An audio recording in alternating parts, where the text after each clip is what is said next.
TikTok করার কারণে এলাকার কবরস্থানে দাফন করতে দেয়নি মহিলার লাশ।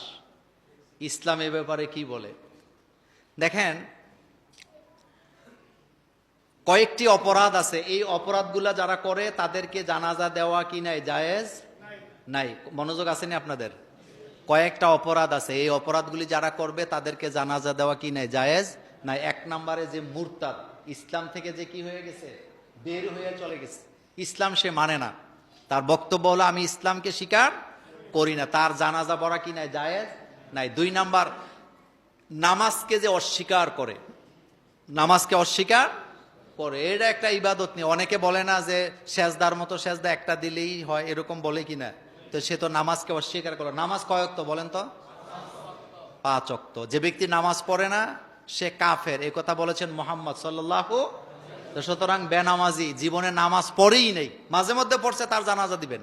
কিন্তু নামাজকে অস্বীকার করেছেন, যাকাতকে অস্বীকার করেছেন, ইসলামকে কি করছে? অস্বীকার করছে, তার জানাজা পড়া যায় না। আরেকটি হলো ইসলাম বিদ্বেষী, যে সারা জীবন ইসলামের বিরোধিতা করে গেছে, কোনোদিন তার কোনো অবস্থান ইসলামের পক্ষে ছিল না।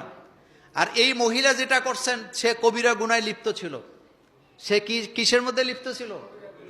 কবিরা গুনায়, বেপরদায় চলছে। আর এই বেপরদায় চলার জন্য আমরা নিজেরাও দায়ী, কারণ আমরা আমাদের সমাজের মানুষগুলাকে আমরা ঠিক মতো দাওয়াত করতে পারি নাই। আপনারা যারা মালয়েশিয়াতে একজন দায়ী আছেন, কি নাম? কথা কয় না, এবিট লিউ। আপনারা কি তার দাওয়াত দেখছেন? কি চমৎকার দাওয়াত! তিনি সবার কাছে দাওয়াত দিতে যায়। একটা পরিবেশে 10-12 জন মদ খাইতেছে, উনি সেখানে যায়। যাইয়া আমরা, বিশেষ করে আমরা বাংলাদেশে দাওয়াত দেই হইলো নামাজিদের কাছে।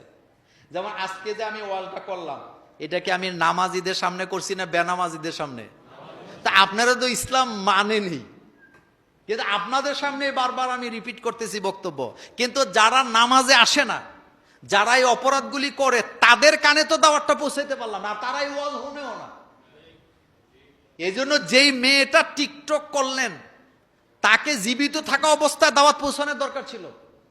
প্রত্যেকটা মসজিদ, বাংলাদেশ প্রত্যেকটা মসজিদে নামাজিরাই ওয়াজ শোনে।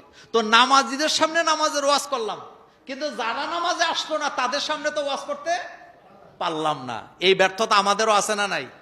এই জন্য সমাজ ব্যবস্থায় দাওয়াতের পলিসিটা চেঞ্জ করা দরকার। মদখুরের সামনে আড্ডা দিতেছে, মদ খাইতেছে, তারা নেশা করতেছে, আপনি সেখানে যে দাওয়াত দেওয়ার সাহস আপনার লাগবেন, যেটা এবিট লিউ কি লিউ করেন, তিনি করেন এটা। সেজন্য আমাদের দেশে যারা দাওয়াতি কাজ করে, আমি মনে করি তাদেরও সেখানে যাওয়া কি উচিত, সেখানে দাওয়াতি কাজ করেন। কথাটা শেষ করি। তাইলে এই মহিলার জানাজা, সে যদি ইমানদার হয়ে থাকে, কবিরা গুনাহ করছে, তাকে তাওবা করার জন্য সুযোগ দেওয়া উচিত কি ছিল। আর জানাজা, তার জানাজা বড় আলেম দিয়ে করানো, এটা দরকার নাই। গোপনে 1-2 জনে জানাজা, যেহেতু সে মুসলমান, তাকে নিজেকে দাবি করেন, সেহেতু তার ইমান যদি থেকে থাকে আপনি জানাজা পড়বেন। আর যে ক্যাটাগরি বললাম, কেউ যদি ঘোষণা দেয় ইসলাম থেকে বের হয়ে যায়, ইসলামকে অস্বীকার করে, তার জানাজা পড়া কি হবে না? জায়েজ হবে না। তবে তার মতো আরো টিকটকার বাংলাদেশে আসেনি? এ সংখ্যা কম না বেশি?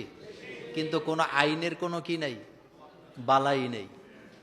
এজন্য সমাজ ব্যবস্থা ধ্বংস হইতেছে। ফেসবুক, এটা নাম দিছে ফেসবুক, আসলে এটা ফেসবুক না, এটা হচ্ছে একটা ইজ্জত নষ্ট করার একটা যন্ত্র।